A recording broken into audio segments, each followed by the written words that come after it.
Est-ce que tu penses na Marambaro Finga wana Veju naza pena innocent parce que Toyoki va dire il y a qui sinjora lobby que Veju na toyebi ba jeu salara ba jeu ça dans le sens où vidéo mo ezotambola dans le sens où azo ignorer ba effort à Fali abibana nanga baleki Fali et tout ba gola ba bimana na mensonge ko ba bimana mensonge ba ça la paix fort nanu ya ko tourner c'est moi cerveau moi 10 000 déjà parler de Gims et ils allaient dans ma confusion. On a l'obélaï comme musicien congolais, tout comme musicien français. Ah. Mais quand on aider pour ne pas répondre à la question. Ce qui va propos Gims à lobby il y a encore musicien français. On a retenu regarder parce que à un étranger na côté c'est pris la musique il y a congolais morobo et tout mais ce qui te zongi le rôle là congolais déjà Gims ne maîtrise pas la musique congolaise eh bien on ba ko ça qui biso na ndeko mo ba benga kae ce qui Gauthier sey oh faire go la tête qui demande ça qui plus de 45 ce qui 1000 billets ce qui nini où sont les 45 000 personnes batu o baloba ke asala ka fierté na biso na Congo comme d'origine makila ya Congo. Mais ça la fierté na bisoté comme musicien à Congo. Moi nian ces gens congolais morobo à côté na zone morobo ça la exploit. Mais que musique na yé ezana profit à Congo non. Azwa ba trophée na yé. Mukolo moko to ba ka no disque na oyo na zui yango à l'honneur ya mboka na nga to na tiango na profit de bandeko na ba kufa na est de tout non. A Betty Star de France n'a présenté un musicien français. A autre bête à concerne Oyo Kak. Oyo qui sont petits frères d'Adjou n'a pas de Malobinin. Malobinin, qui est grand frère n'a numéro 1 de la musique française. Mais nous avons une logique à Congo. À aussi. Aujourd'hui, si on parle des meilleurs artistes africains, la top 5 Lelo, Oba Teka, Oba Suivi, Oba Zana d'Exploit, Kofi Azana l'histoire na terre. De 2014, Tilelo, Tangelanga exploit au Kofi Sali na musique à Congo. Et puis qu'il n'y a pas ambassadeur à la culture. Oui, bah, PC na passeport. Bah, PC na batu délégation, bah, qui ne tourne pour na mbuto, bah, qui m'a na poto na mbongo Congo. Bah, exploit au Gims Sali, na nous fali à salité. Asali que Azana et Bandelina, non, on peut pas comparer. Asali exploit wapi. Kota Google Tala, yebisanga na Europe. Ce qui Gims, hormis France, ce qui est en Europe, Mobimba Gims, ça a 8 concerts. Oh. Si on compare Faina Gims sur le plan notoriété dans le monde, c'est tout à fait normal parce qu'il fallait ça l'exploit. Quand tu prends un fallait l'équipe Gims, parce qu'il fallait si en France ça l'exploit au Gims, Congo non à salité. Mais il y a un débat sur le Congo a en Afrique, à salité. En Afrique peut en salité. Bastade dans la bêtise. À Betty. So il y a ça. À Betty. Concernant Gims, il y a en Afrique, mon stade, à Betty. Il y a PAF. Bache que mettre Gims, à Robeta, dans Massamba débat, par exemple, bache droit d'entrer 20 000 francs CFA. Bon, il y a un débat au Mabé. 5 arènes à Betty, après combien de reports, notre boyer batté. À d'autres, ça va date. On doit changer, on doit changer. Donc, après plusieurs rodages, à Robeta. Mais il fallait outil à quel malamor à Betty une fois, par carré Vandi. Bonjour à toutes et à tous. Je suis Bems Badjoko, journaliste et présentateur de l'émission Plateau d'honneur, une plateforme dédiée à la valorisation des talents, de parcours inspirants et de voix qui méritent d'être entendues. Aujourd'hui, je fais appel à vous pour un projet qui me tient profondément à cœur, la création de votre propre studio d'enregistrement. Ce studio permettra à produire des émissions de qualité professionnelle et de continuer à donner la parole à ceux qui font bouger la société. Comment vous pouvez nous aider? En contribuant financièrement, en faisant des dons de matériel de l'audiovisuel, caméra, lumière, ordinateur ou encore autre. Chaque geste compte et c'est ensemble que nous pouvons faire grandir cette vision. Merci infiniment pour vos soutiens, votre confiance et votre générosité. Soutenez ces projets, c'est soutenir la jeunesse. Croire à ces projets, c'est croire à la jeunesse pour enregistrer plus des émissions au-delà de Plateau d'honneur. Un grand merci à vous. Chiquitan, chiquititan, tan, tan, que tum bam bam, que tum bam, que tepe tepe.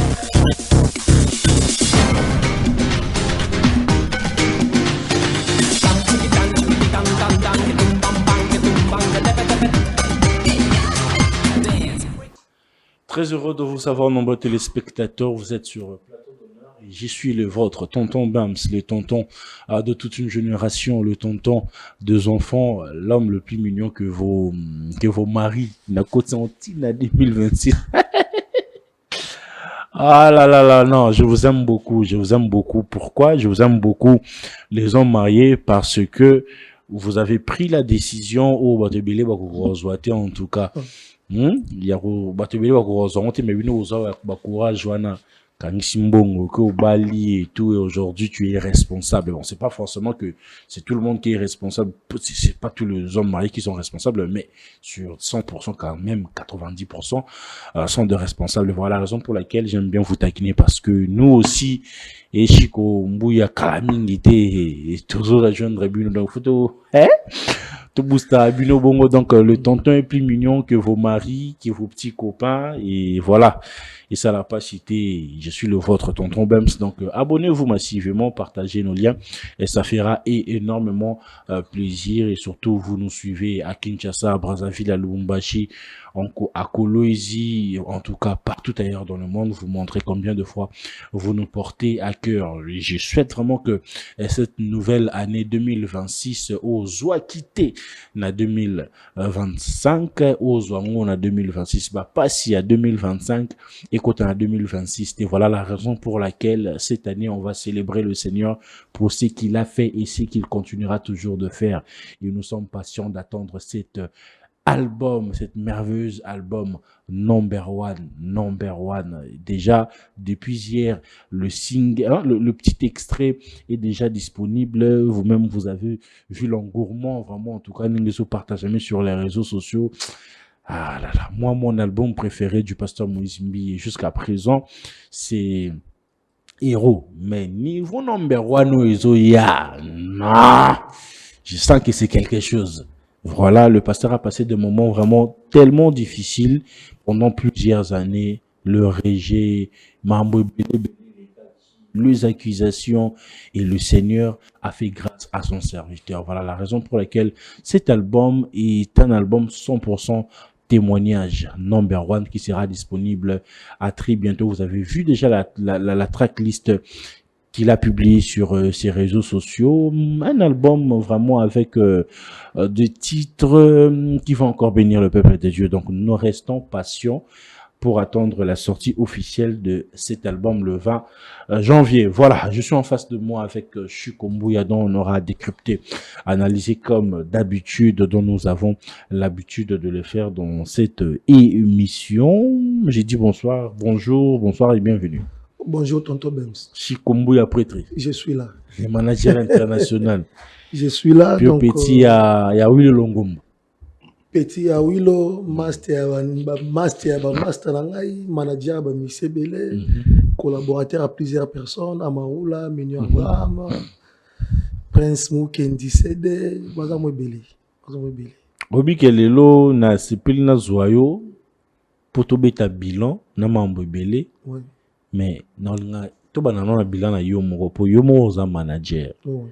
Bilan ba artiste na yo na yo moko orientation nango na 2025 est négatif ou positif? 2025 n'a besoin positif parce que presque Makambutu autre qui comme programme avec mes artistes parce que objectif na 2025 est beaucoup plus dans artistes. Dans un exemple à Maroula.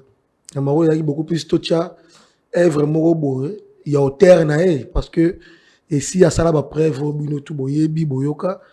Mais comme tu as dit na bagarre comment qu'on présenter batu est vraiment beau ya munene et que kokanana yé na taina tu risques quand même que ça là ngo épesa sur le marché donc il faut télécharger boyoka épé maele titre nango yangwana dans le marché et puis ça va pour Minyo Abraham aussi c'est positif 2025 il y a pas mal de productions il y a pas mal d'activités tout ça là qui c'est Nakati Intandi à Congo, gloire à Dieu peu plutôt. Dans la même année 2025, tu décroché un peu marché Morobo, une fois que nous se produit, la poto. Nanangati. On a bilan au pesa. Faut kende Orléans. C'est bilan là, faut bilan après poto on a pina. Non surtout on est na kati. Tilelo sans na kati. Il y a sans suite. Il y a makambu. Il y a rendez-vous quota sala botu mais gloire à Dieu comme les producteurs à tenir qui activité salama. Tu décides qui tu décaler en pour 2026 au mois de février pour période c'est là décembre et c'est là que va vacances, va rendez-vous. Et puis les producteurs après un niveau on a poto santé peut déranger qui na même ana kufela qui maman na maman le qui mambutu toi même imaginer ça qui est beau annuler qui va ça pour annuler te repousser parce que mutu ozo tchaba moyen à côté na problème donc toi qui na show ça la te faki to opter décision na to kota toi passer na PC mbote Djombemba Compilis Production, bientôt Orléans avec Mignon Abraham, Torozalaona. Et puis, ngai moko pe comme tant que Chikombuya, no beke no ko bima 2025 boy pambati. Il faut qu'il y ait une base pour que 2026 n'a proposé pe date to rejoindre place au batu bazela kabazela. Cette fois-ci na joki décision. Ya relaxa mokili. Toi, ça aura toujours si mal. Courage, la possible tout courage, père. Il faut qu'il ait bien ça. Parce que dis-moi la possible courage.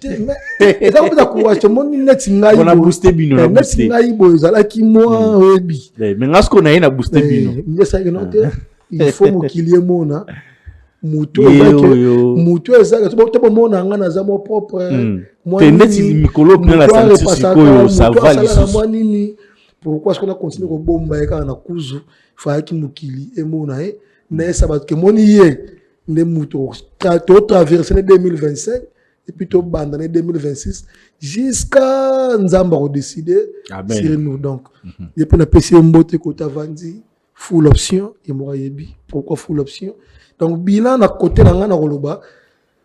Si on pèse sa cote, ngai mon observation mambutu, donc on remet pèse à 70%. 70 parce qu'une grande partie est salami, Moussou soupendé salami tendenge qui prévu, mais quand on a remis ça vraiment, on a 70% dans l'ensemble. Voilà, on a un bilan, il y a yo, on a média 14, y compris les artistes qui travaillent en bango et tout. Il y a pas mal de sujets au lelo vraiment tout relobé là, bah sujet bien à moins belé. Mais comme toi on est bandé l'année, année mon bimban et puis que va sujet les allez belé, bah à côté les allez belé mais toujours comme là tout consacré en plus dans le bilan tout qui n'a pas une science à bilan moi au mon bimba. Comment évaluez-vous globalement la musique congolaise en 2025 en termes de bilan? En termes de bilan on peut s'appeler cote morale colo sur les pourcentage na les gars 120% sur 100 mais le comment on a les exact donc cote est bien 100% plaisir na ngezali to kanisa ki lokola ba vie ba koli relève aux alatés. Mais réalité tout le monde ici quoi il a dit que musique na biso ils ont la place nango bato sika ba botami ba sali likolo o ba kulutu batika ki ya rumba mais ba bakisi sauce ya sika o lelo et sali que musique na biso ezwa inscription libanda bato balanda biso avec ba jeune génération na biso donc bilan musique congolaise nazo mona te vraiment côté na pour tout le monde o ya proposé biso lo qu'on a l'an 2025. Ils ont une qualité, ils ont bien, pour ne pas citer bah combo ya batu. Donc dans l'ensemble, cote vraiment positive. Donc musique na biso pina ça va pina tuzongi pina ko? Tuzongi ba joueur asika ba koti, équipe comme sous makasi parce que déjà série mo vous allez comme nombre de joueurs mo ils ont qui na mutu est-ce que quand bato ba musu ba ya te sani mais ton ki ba joueur mususu ba koti na championnat zongi lengi donc espoir mais mettons on va que Batumsu ba koti et tout mais de l'autre côté Batumsu peut se juger dans le sens où ba bilan la bus ça bien mais bien pour nos artistes tenir sorti surtout chez Tamsou sous 5 il y a Tamsou 4 artistes ne ba tenir vraiment du janvier 2025 tinasuka da ba musu swana bazo hein tant to lo ba ningo faut à la moi clair na ngai bango tout basali musana bango bien oyo penza basala la musique comme il faut une musique fonctionnelle mais dans la misusu travail na bango et koki ko traverser Congo te pe ki libanda misusu nde to lo baso to nenga nombre to a mon nombre oyo ba uti pena na Congo bah traverser les bandes, bah capter bango. Mais dans l'ensemble, sur le plan national, tout le monde a proposé ce qu'on a et qui est bien, bah oh tout au yé, bah bêta toujours, bah bêta, nous sommes à l'album, mais bah concert na bango, et ça bien, nous sommes à marché album, donc na monité moutouni na ko ba keno aketo aketi. Mais il y a un nombre où il y a bah traverser Congo, wande ba ko ça la moins effectif à moukié, mais bah on sur le plan national, à travailler bien, voilà. Mais peut-on dire que 2025 a été une bonne année pour la musique congolaise? Donc, on va dire, nous, on va faire confirmer Bissot, année 2025 avec une bonne année vraiment. Pour la musique congolaise. Depuis que tu as inscription à UNESCO comme patrimoine, Mambo changé. Tout va comment engager, tout le monde a comme une poste à PC quoi bien, pour que le Congo tellement. Donc, ngai na regard na comme manager, n'écoute na ndenge na tala na terrain. Na bien que nous sommes habillés. Nous sommes habillés. Et puis, dans le bon chaque fois dans l'émission, bah jeune, boyara na identité na biso eza rumba. Ce que bag ça des pistes dans mes et vous le côté mais bobi ma likola rumba te de père que bozala effacer. Bah o ba yoka kingai bango ba tisiko. Bah o ba boya ko yoka ngai au monde qui ba kepi mo pandi. Ah mais place ça na eza un peu compliqué parce que bazolo bande tout que musique plus urbaine. Et je place ma casse que musique rumba parce que même à la fin de l'année, quand tout le monde a la force à musique, plus à la fin de l'année, on sentir que rumba bimi, générique bimi, mais 2025 en tout cas ça n'a pas été le cas. Non, l'état change. On va sentir qu'ils n'ont rien à voir dans la musique et rumba. L'état change. Ba consommateur pe ya musique bazo changer mais to zaka na rumba mais ndeti yebsanga rumba nini o ekangi beti na 2025 55 rumba ne zaka à l'époque tant yozo beta le solo ya rumba ozo rumba ndenge nini parce que rumba déjà ils are urbaine so yebite peut-être informé quand on parle de la musique rumba déjà urbaine bato yo dans cette performance ya rumba les sous so de quelle génération qui so yo qui musique ndeti ba fali ça rumba urbaine ceux qui vont dire va faire rumba urbaine malgré ba titre déjà rumba urbaine existait depuis taboulé au monde so ba jeune génération ba comprendre que musique na biso ta rumba to ça nini to proposer ba sonorité asika mais to yemba rumba yo ka nzembo inosbi amour love ya RS c'est la rumba yo ka gali Garvey nzembo no nini na olingo makasi nini pene nanga kosalanga te motema eloko ya rumba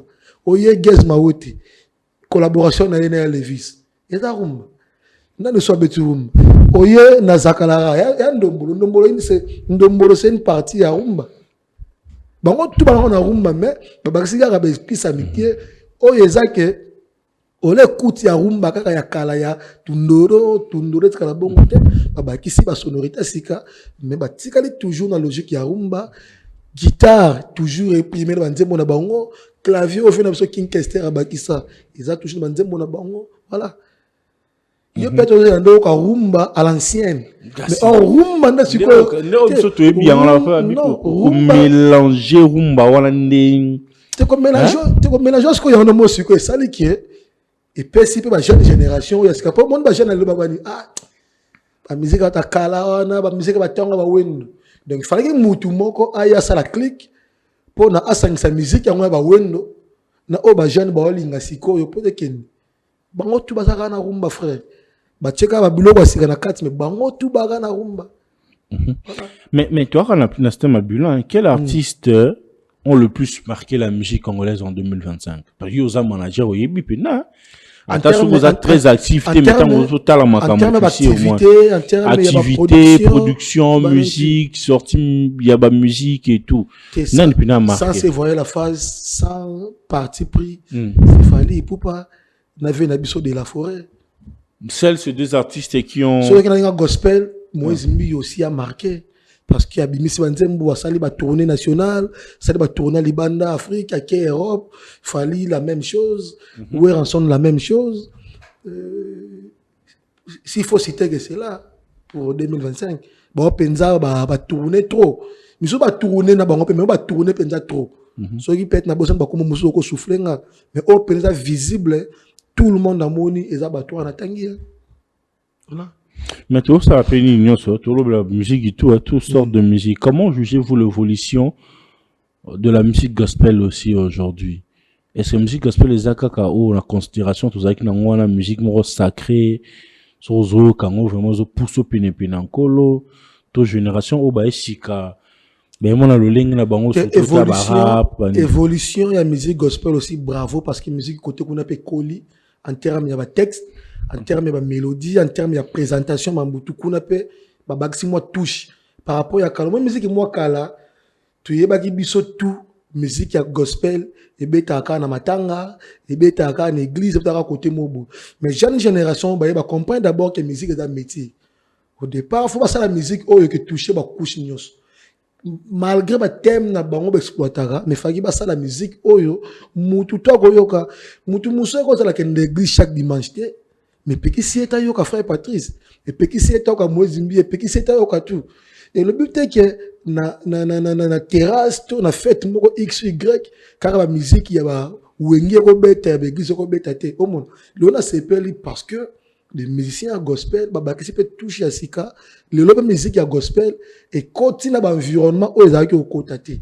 ndenge ba musique to benga ya mukili et traversa le lobe ba musique gospel ba sali effort ba proposer pe oyo et continue na ba environnement ba dozo s'attendre na bango te le lobe to comme côté boîte de nuit occupé nzemo pe ensemble parce que au monde ce que place pas boya ba boya ndenge nini que musique ya nzambe bo moderniser ba moderniser on te ça et pourtant même la Bible nous dit ne vous conformez pas au siècle présent ba moderniser en côté net ngai soki na mela whisky na ngai pe ki singa na reconnaître mon na nzambe to soki na zo mela so na mela castel na ngai ki on na mela castel na ngai ne mon na nzambe pa na ngelo na on il part na faire comprendre que boti ka discrimination na ki to côté et le but est que soki mutu mo zo mela whisky ne ayebi lo banzambe te to so mutu mo ka mela castel le but est que whisky to masangiza mabe na za contenu musical ko changer ba dire na ngate nous na lingaka musique à Mozimbi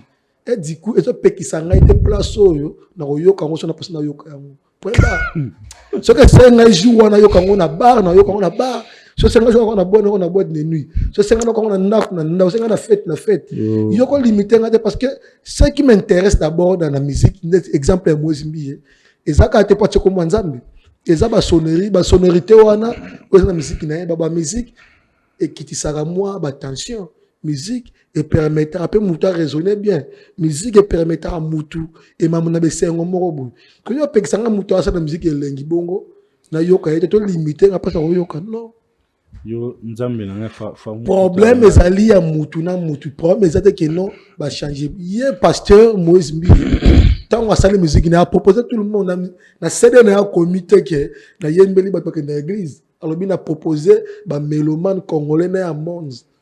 Voilà. C'est comme ça, musique n'est chinois, moi, c'est pas non. Or, des chinois qui n'existent pas. Beaucoup de chinois, quand. Pardon, tout ça, bilan. Tout aussi, c'est bilan. Côté, on a musique puis église. On va bien, bien en Congo. Bravo. Parce que, va faire avancer aussi. Quand va traverser, limite, on va là-bas. Va traverser, bravo. Voilà, là c'était la première partie avec le bilan de la musique congolaise sur certains artistes et tout. Alors on va directement entrer dans d'autres vifs des sujets. Aujourd'hui on peut pas se voiler la face. Au moment où Gims Sassali 5 ou une semaine il y a concernant à Betty, c'est comme si réveillé polémique Moroboy. Mais au-delà, on a après concerné, bah, dire nae kaka, na ko jeter ba flair, na ko reconnaître grandeur, ya ko fi olomide, a tout basculé en fait. En tant que homme de culture, un manager, pensez-vous que Gims est en train de jouer à un jeu de communication pour captiver les intentions des Quinois, afin de proposer une date, par exemple, bah, Stade de Martyrs, ou comment? Déjà, parler de Gims, et ils ont une confusion. On a l'obélaï comme musicien congolais, tout comme musicien français. Ah. Mais quand on a aider, pour ne pas répondre à la question. Mais Gims c'est congolais. Oui, congolais d'origine, mais Azok exerçait métier comme qui? Comme congolais, comme français. Pour on a yebi, Gims c'est un musicien français, congolais d'origine. Mais avec la musique, il y a pour honneur, il y a France, pour le coup, il y a France. Babino a changé de nationalité. Je ne parle pas de la nationalité de Gims. Je ne parle pas de la nationalité de Gims. Aza congolais comme Yonangaï toba congolais. Mais à sali choix, il y a un talent nae a tiango na profit à France. Quelque chose au père ma bête. Aza par exemple les boss na mukina autant exemple le la Gims Mazali. So lingi permettre là. Vas-y. Toi na mto kwa drogue aza canadien. Ma bête la musique na profit banane. Et ba américain. Céline Dion aza canadien. Ma bête na profit banane.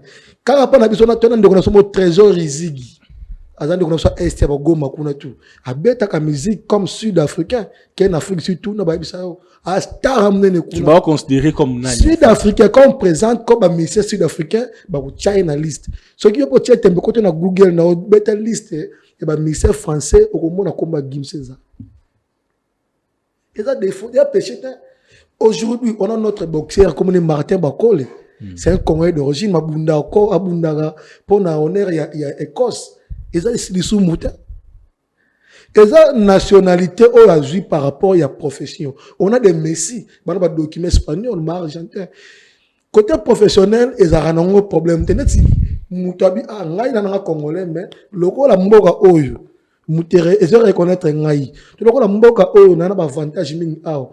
Pourquoi pas n'a pas ça, talent nangai comme profit ya mboka oh ezali sumuté na Congo atozana na mwasi moko akomone kimanga ya judoka bo ando bunda na compte ya Congo maza allemand alonga na pas que aux honneurs sorti Cameroun c'est ça donc kopona nationalité il exercer activité ezana ni on a dit ce qui va propos Gims à lobby yango comme ministère français nga na retenir regarder parce que azan étranger na côté wana c'est pris la musique il y a congolais morobo oh et tout mais ce qui te zongi le rôle là congolais déjà Gims ne maîtrise pas la musique congolaise bien honte bien honte ko la musique congolaise avant dit na Congo te bien réalité musique congolaise mais à cause la musique congolaise parce que papa na à cause la musique congolaise à cause la musique congolaise tu vas documentaire les alifs autant Gims nous dit que papa et maman ne pas il y a longtemps. Gims a connu maman naïe.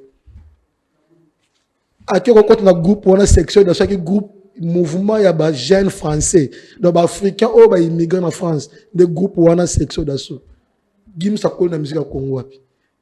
Na yonanga tout monde Gims en opekaka na Côte d'Ivoire devant Fali pour dire que bravo à notre grand frère parce que grâce na yé to j'ai influence ya koyé ko la bobotou.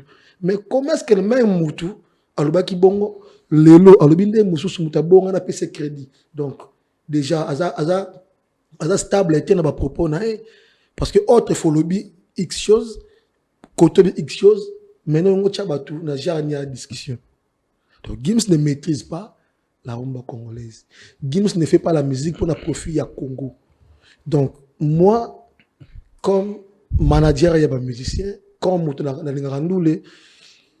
je ne me vois pas comment parler de Gims dans la musique à Congo. Mais pourquoi aujourd'hui le Congolais, encore le Cunois, vous changez juste de langage? Parce que auparavant, c'était une fierté de parler de Gims comme Congolais. Moi, Namboga Nabiso, ça fierté un petit boybo pessier. Nassif ça pardon, petit boybo pessier, passeport diplomatique et tout, ambassadeur. Mais les locaka. Tant on commis comparaison entre sur les mots qu'on a répondre batu o baloba ke asala ka fierté na biso na Congo comme d'origine makila ya Congo masala ka fierté na biso te comme musicien à Congo moi nuance ces gens congolais moko boy a côté na zone moko boy asala exploit mais que musique na ye ezana profit à Congo non azwa ba trophée na ye mukolo moko to ba notre disque na oyo na zui yango à l'honneur ya mboka nanga to na tiango na profiter bandeko nanga ba kufa na est botu non a beti Stade de France na ba présenter musicien français a auto beta concerne oyo kaka oyo qui son petit frère Dadju na pode ba lobinin que grand frère nangai numéro 1 ya musique français pendant que bango mi balé na baki na podium bazana ba passeport congolais Passeport diplomatique. Babosana ko sala hommage na Congo. Alors je comprends. Mais aujourd'hui, lorsque tu es en train de voir aussi que na yo na nga pa Gims na daju ba passeport diplomatique oyeb makambe na mboka o.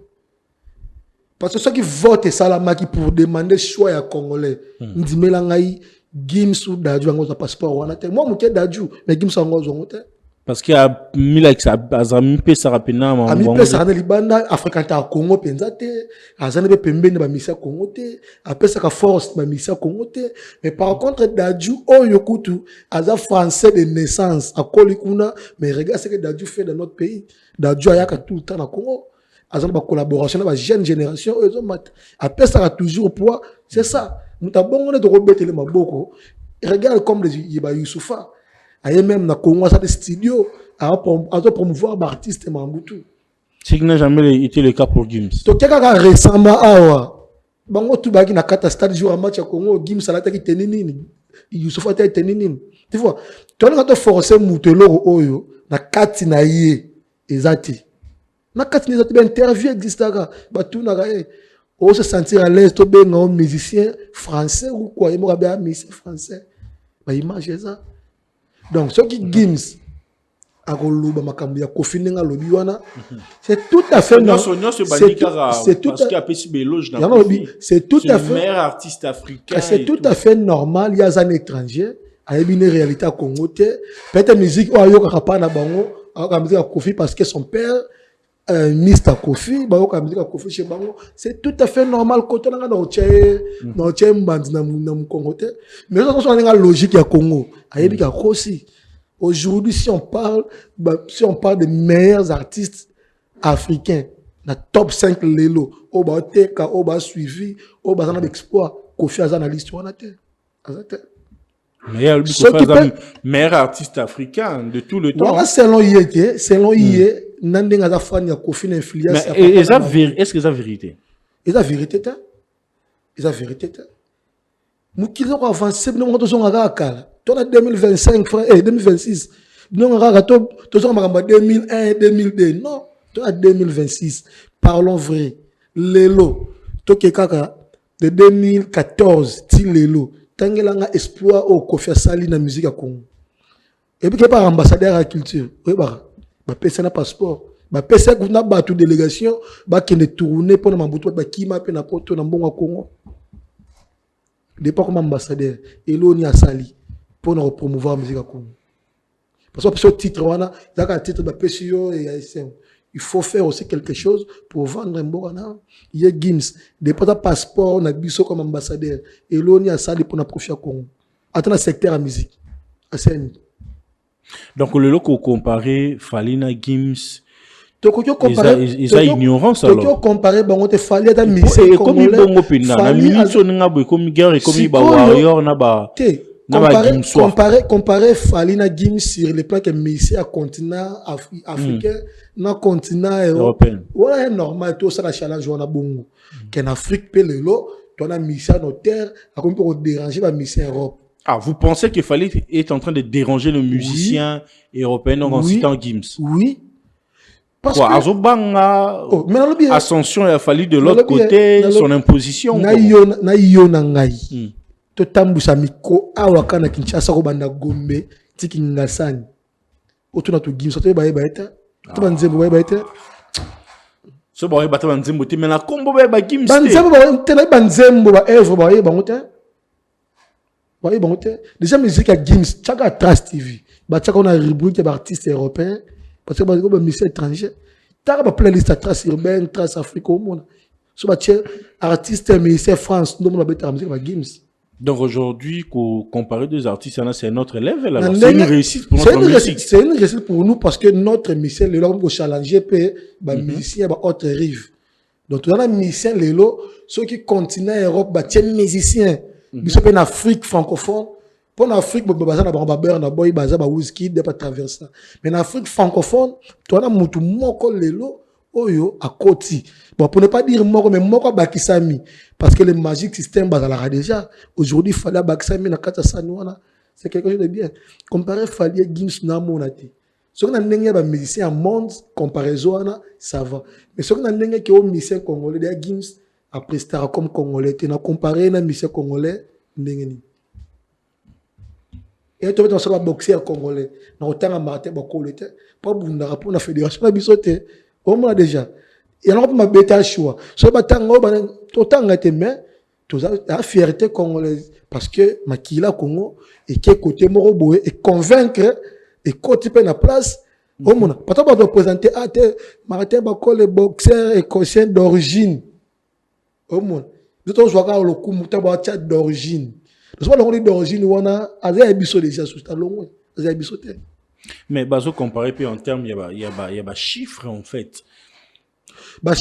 Chiffre exploit au Gims sali na nous fali a salité que azana ibandeli na nous on peut pas comparer asali exploit wapi kota Google tala yebisanga na Europe ce qui Gims hormis France ce qui na Europe mobimba Gims ata na 8 concerts longa la France kota so ngobengani Gims ça artiste français local to français local yepa aluka pe ko challenger libanda Balman wana Portugal ba festival oui un festival même en Afrique il y a un festival quand tu te mette TV dans radio tu on internet quand internet la qui sangai hormis France la qui sanga place moko Gims a beta concert na espace il y a 20 000 places so oza nango la qui sangai batu bata sur la TV ba finga la commentaire azana ngona ba concert tu ya Gims au monde au-delà de 20 000 personnes libanais en France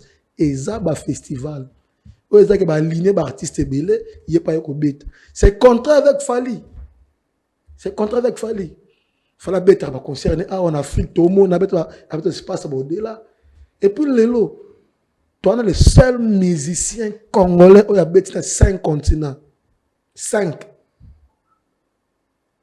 et puis a bête wapi na espace approprié oyo ba concert ebetaka akyo beta na banganda te akyo beta banani ta beti na ba lieu ba concert ebetaka donc aujourd'hui il fallait à moindre te si on compare Falina Gims sur le plan notoriété dans le monde c'est tout à fait normal parce que fallait ça exploit coup de ponanga fallait les Gims parce que fallait si na France ça exploit au Gims Congo na salité mais on débat pas solo Congo en Afrique à salité en Afrique peut na salité ba stade dans la bêtise à Betouapi so yebi sang à Betouapi concernant Gims yebi en Afrique mon stade à Beti il y a paf ba checker mettre Gims à Robeta na Masamba débat par exemple ba checker droit d'entrée 20 000 francs CFA bon OK na débat au mabe teto mon pas mes amis il faut qu'on reconnaître ben forum mutasali bolinga te bo étouffer mutu pona ba biloko moko o peso cadrete ils ont cadré parce que ceux qui va autre congolais au bas contre Fali beaucoup mieux que Diembe la Sima Gims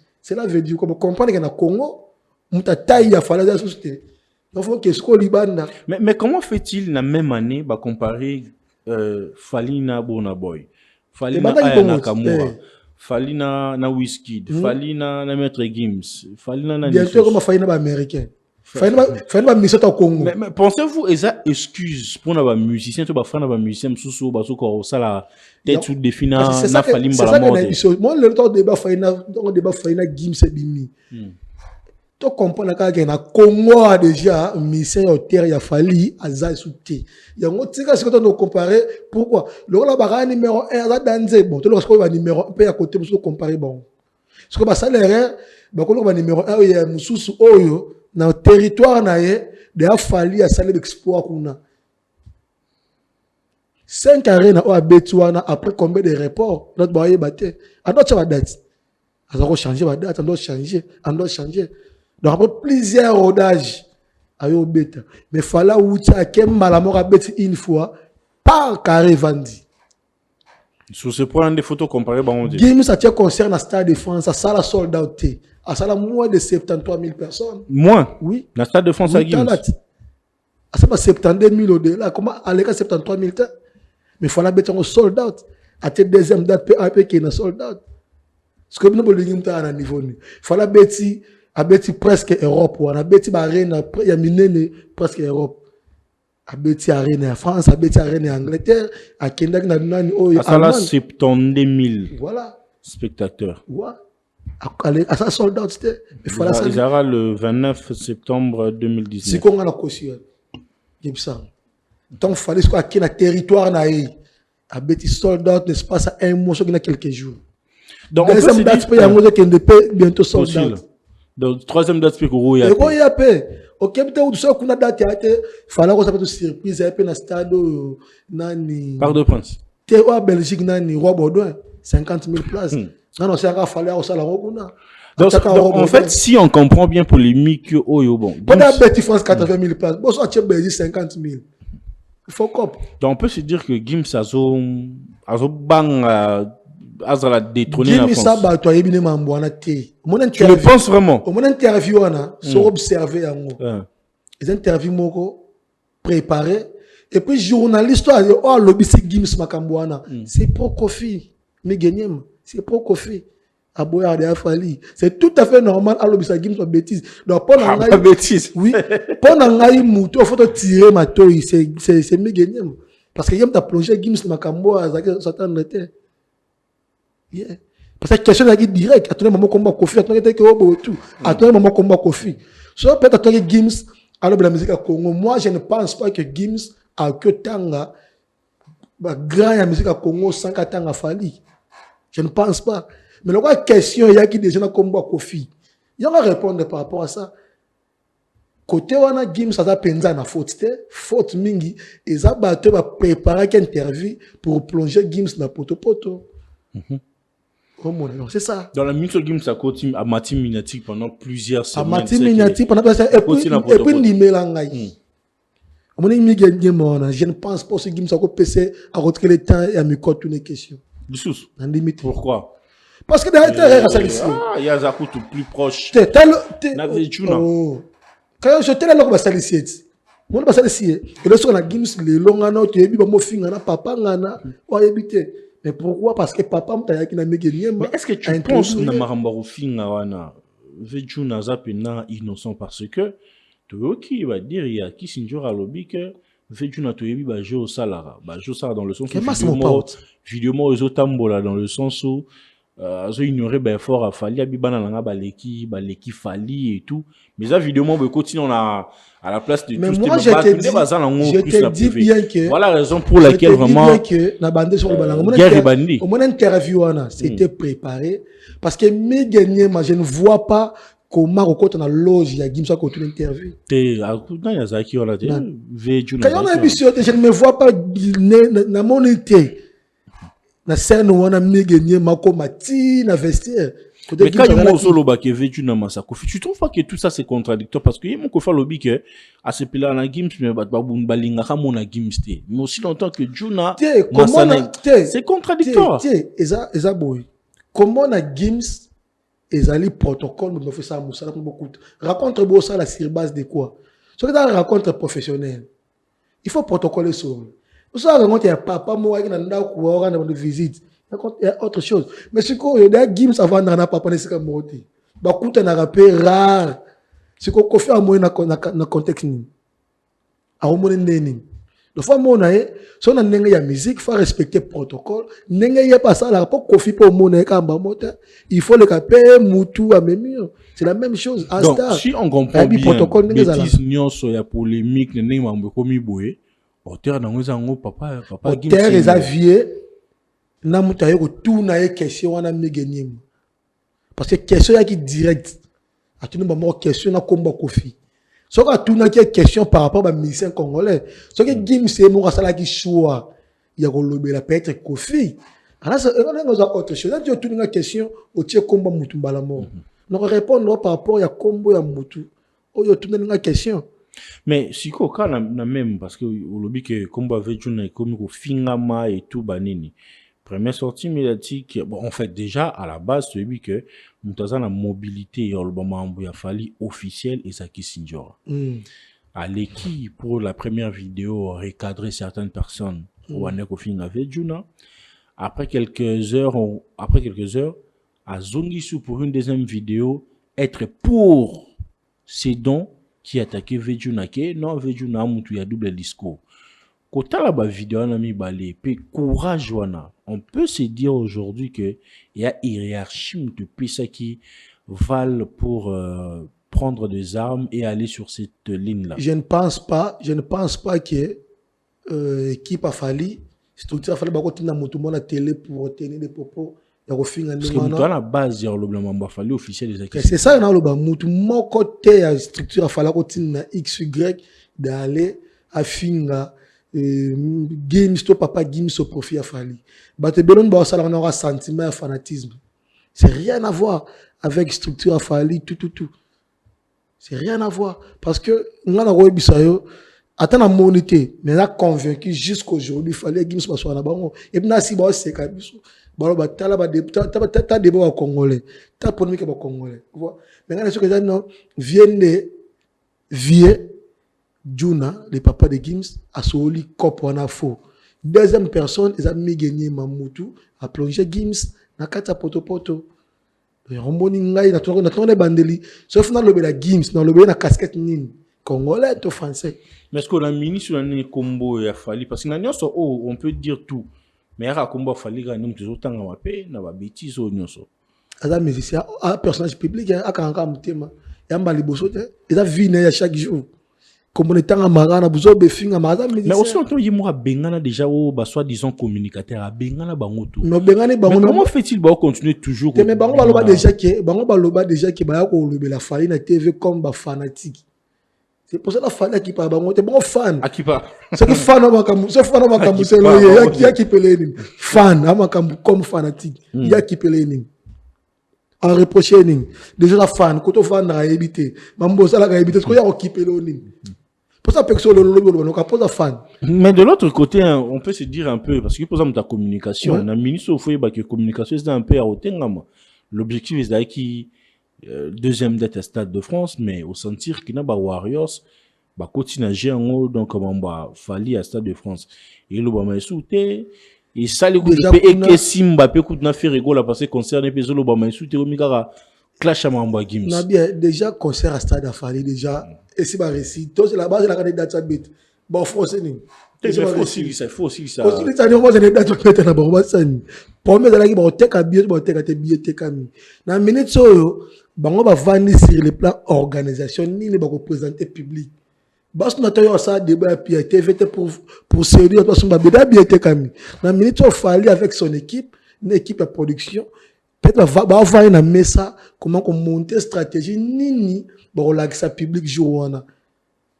Parce que y a un impact sur les tickets de Tekamate, sur les places, mais d'abord, l'étape, il y a pas.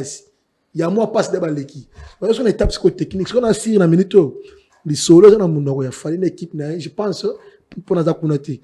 Les solos, on a si réseau bêta massico, ils allaient comment réussir maintenant organisation.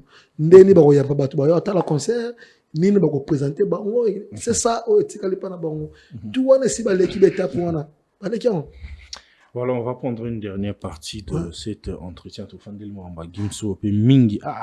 Donc, après, on a un lobby, tu comprends. Pour citer, il y a un cité que. Il y a un cité que. Tu vas plonger Gims, peine à bêtise, et Zali, Megenim. Mouto, on a un mouvement chargé Mingi, et ça, garçon, à Megenim. Parce qu'il y a un problème. Non, il a fait son travail de journaliste, encore de chroniqueur, de youtubeur. Ça travail n'est pas à poser des questions. Il y a une qualité non comme journaliste. So kuta ina mission à monene. Autour de la question, est-ce que tu as une question en titre individuel, tu faut tout na avis artiste amené par rapport aussi il y a des économies bah ça la activité. Mais artiste a pas sinaé point de vue naïf. Point de vue on est pas ça minengi parce que bah tout n'y est malamment question non de Kofi. Tu veux me faire une question non de tu fais pas tout na quelle place aujourd'hui musique na biso ya Congo ezali.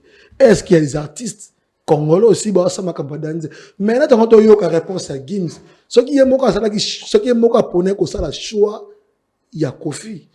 On a peut-être autant Kofi pendant que actuellement c'est fallu. Mais tant que tu as des questions na combo ya motu. C'est par là il a répondu.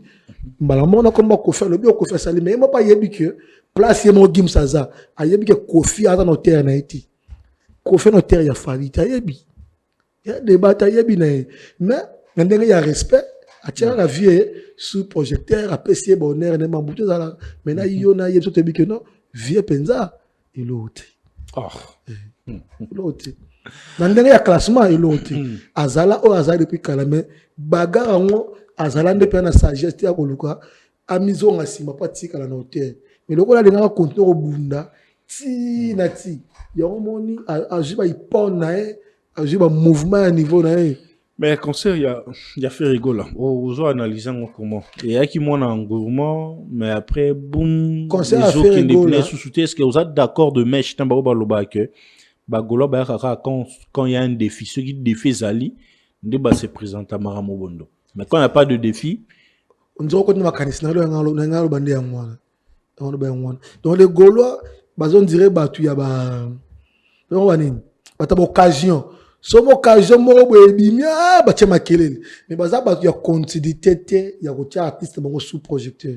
Que activité zala ou ezalate au moins que no fanatique moro boye ba bundaka artiste bango zalaka en hauteur ba tiaka epoa ba accompagnaka e ba encourager ba Gaulois ba zala ngote pe mi balé ba Gaulois ba bimana na mensonge ko ba bimana mensonge ba sala pe fort nanu ya ko tourner c'est moi cerveau moi dimi lelo débat musique to lelo ma musique asuma ka ba discussion ya cointé lelo makambuté intégrer moi intelligence de makambuto comme un chic na monaka ndeko moi la pemeni ya les padres ami commissaire politologue mais jamais là on a tchongo un peu vraiment na profit activité à faire mais à chaque yango bundisi ya lobati ki na ma fa bundisa bundisi na entreprise na entreprise surtout ba bagarre za parce que ta course à pouvoir toi tu penses tu fais na biso di ba dia ta za la wana directeur marketing pour la faire ba bundisa arrêter pour nous arrêter mais elle ne sala katika na tu directeur marketing. C'est parce que ça, Moussa n'est bien. Comme nous avons dit ça, il y a créé Makambu. Oh, il y a bien, il y a profit artiste, il y a profit à société. C'est quoi société pour le monde? Mais autant au moins que maintenant ça est bien pour la profit à société pour l'artiste. So il monte moi attaquer na quoi? Est-ce que yo au lâcher bâche? Et puis il y a aucun mois, il y a aucun na TV. Yo moi na TV désormais na commis na zone de place na ngai, il y a directeur marketing et puis chargé à communication, bobo tout.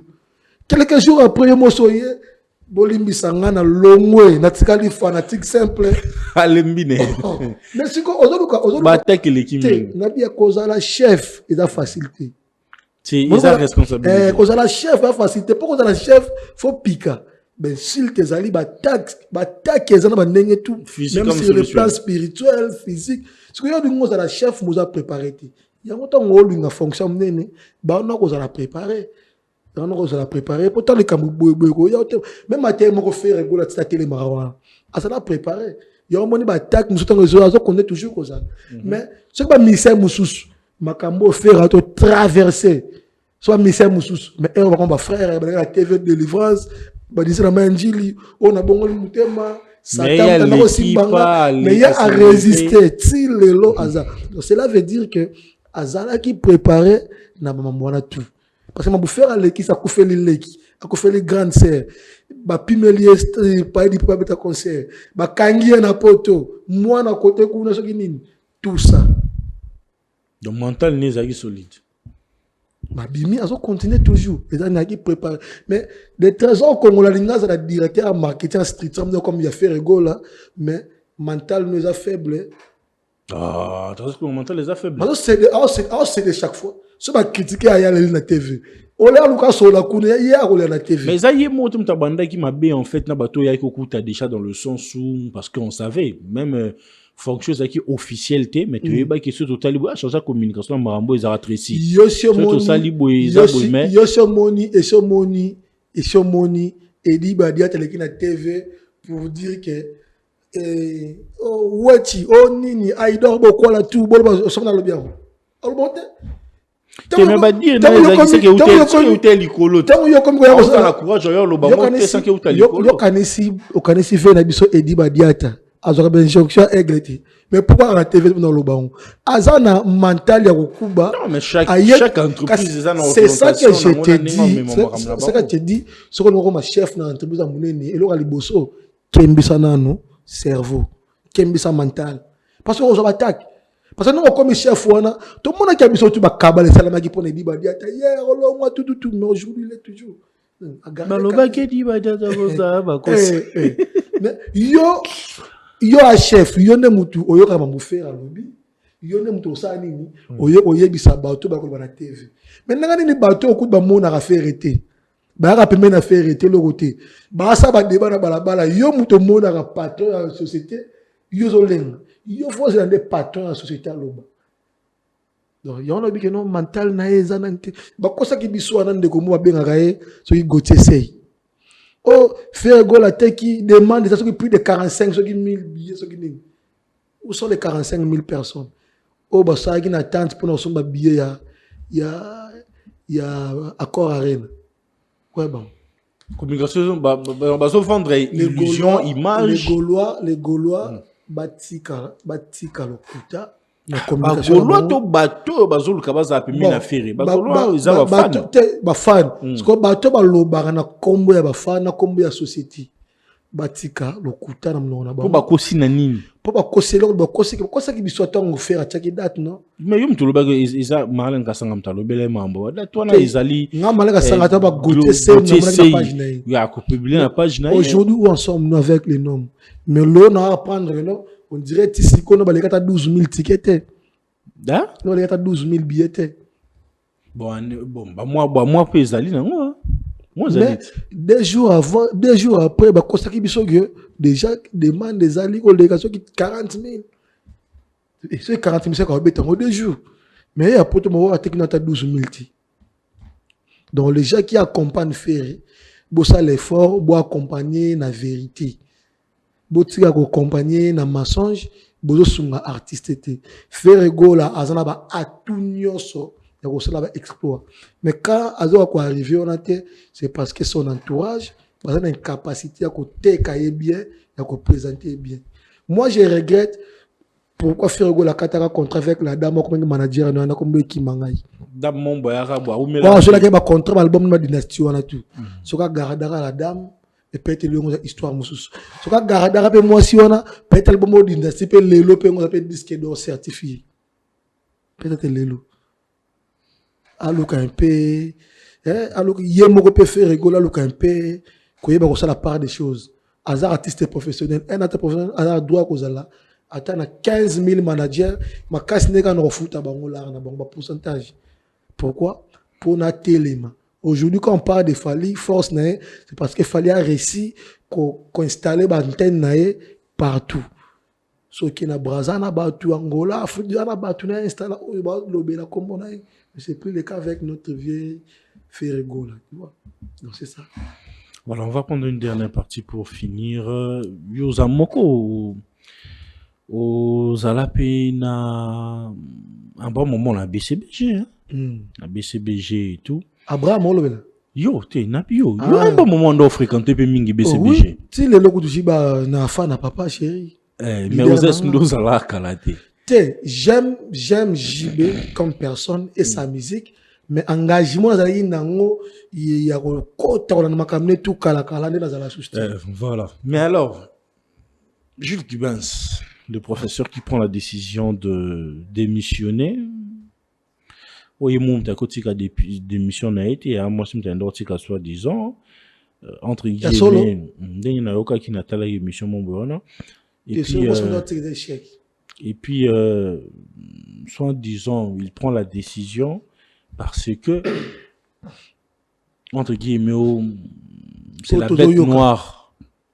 Il y a Ndoki et tout. Voilà, na passion associé à décision il y a démissionner. Mais na Hollande, Nalandi émission moko ya Kulutu Mosaka avec beaucoup d'attention et de précision. Il y a Oyo Jules Keben ça sala la racha BCBG. Je me suis dit waouh.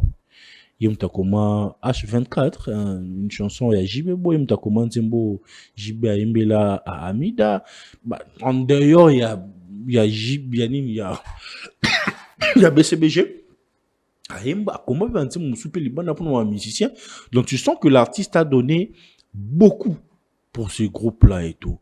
Et penses-tu que c'est vraiment la bonne façon de lui remercier? Bon, déjà, raison vraie. Oh, notre vigile qui ben ça tiki orchestre, Tissiko, habité. Moi, j'ai pas mal des amis, on va bêter à la BCBG. J'ai pas mal aussi des vieux de Solara, bien à BCBG. Donc, BCBG, on a parlé dans moi. Quand je parle dans il parle dans je suis fan de JB, je suis fan de la musique. Le fait que vraie raison, où je vis à démissionner, j'ai pas noté, n'a pas pu le voir, ben, JB à perdre, moutou nene. JB à perdre, moutou ya malonga. JB à perdre, moutou ya valeur. Qui benz, vaut BCB, j'en ai presque bango, tout ça, donc le JB, mon compagnon orchestre. Parce que, oh, JB qui benz, ça y est bien orchestre, voilà. Peut-être aujourd'hui, moutou ya ça, la moi relève, voilà, par rapport à connaissance artistique. Et ça, n'degonanga, il tolber solo. Yem tako jouer penda on est voilà qui ben intérim ya qui ben so yem tako jouer intérim penda directeur artistique arrangement tout parce que azana ba performance ba capacité on mais ils ont moi ta surtout zongi na ndenge ba les ondes ba lo bana tout qui yem to lia ba to ba tout mais bon ma moto ba wola na place net exemple Doumer a to kuf poste ni ba we na qui ben no question qui ben la chef na qui ben ça mo continuer qui ben ça la azala Aza de la naïna n'enga que ça BCBG. Bon, qui baisse en côté n'anga pas bon mais pour gagner quoi. Ah comme à Doumer. Déjà faux débat. Nan nous a Koufaki. Seguin, la même chose. Peut-être Seguin on peut comprendre peut-être par rapport à ma poste chef d'orchestre et tout. Mais d'après un sens Seguin chef d'orchestre. Gilles qui baisse directeur artistique. Déjà un rôle qui baisse à ça dans mon n'enga ya Moussala qui baisse à l'école Seguin. Bon, si. Ah, je connais parce que pour y beta drum so qui ne quitte retour à moutoine moutoufo à structurer ma cam. Il me faut valider que son est bien, qu'est-ce clair qui to ko bobotouyer. Il me faut valider que micro son est bien. Jiba oyema na micro yo guitare. Donc déjà il y a un poumon. Un coach. Si coach a reçoit à la poste à jouer. Parce que coach n'est pas tactique. Il y a un que tel misa ko mata na podium avant jiba mata tel misa ko yemba na nzembo tel misa ko chavwa ye mutu nda salaga planning wana siko ya okota awela ina bangotu donc ezakaka balo ba vrai eza likambo biso tout comme ba fanto za nango ya ko lobaki jibe ba misa ba koli aluka ndenge nini a se séparer na bango atika bango atika orchestre zo ba jeune par mikolo ya ndo tsa panzi jiba longwa na orchestre.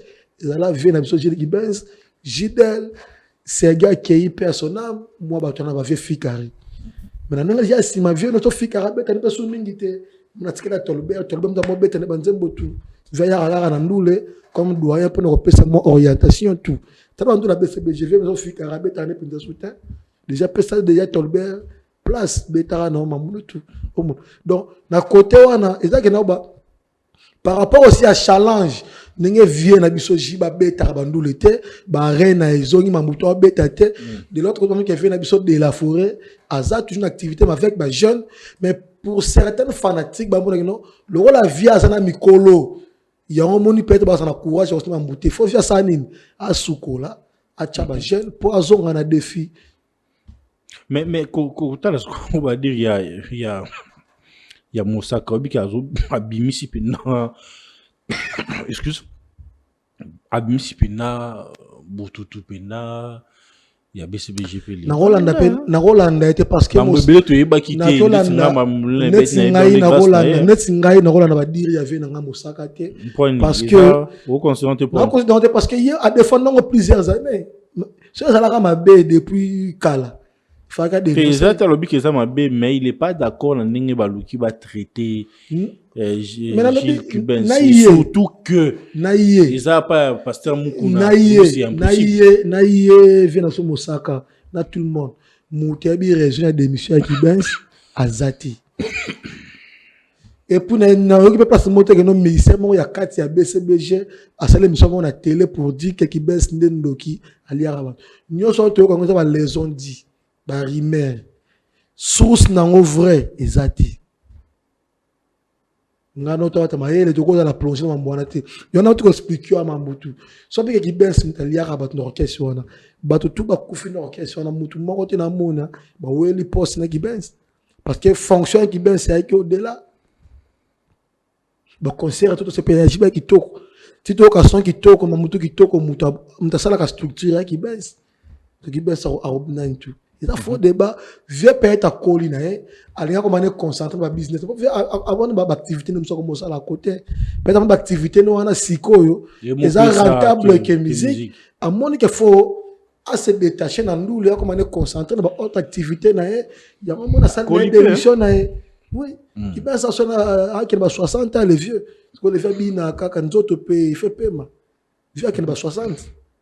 Amkolo, fa paiement, à se concentrer dans autre activité, alors barane peut bien, à peu intelligent, pourquoi pas côté peut-être dans milieu politique que simba, que simba comme à peu mouto à créer ma campagne ba restaurant, ba terrasse comme aussi simba pour naé, à développer secteur wana, peut-être le ba produit pas comme à peu tenacia monnaie na mboko avant si ma campagne, on ne sait jamais. Je suis content, nous sommes à la fin de cet entretien, c'était un réel plaisir de vous avoir. Et je pense qu'on a vraiment décrypté vraiment sur l'actualité. Merci d'être passé.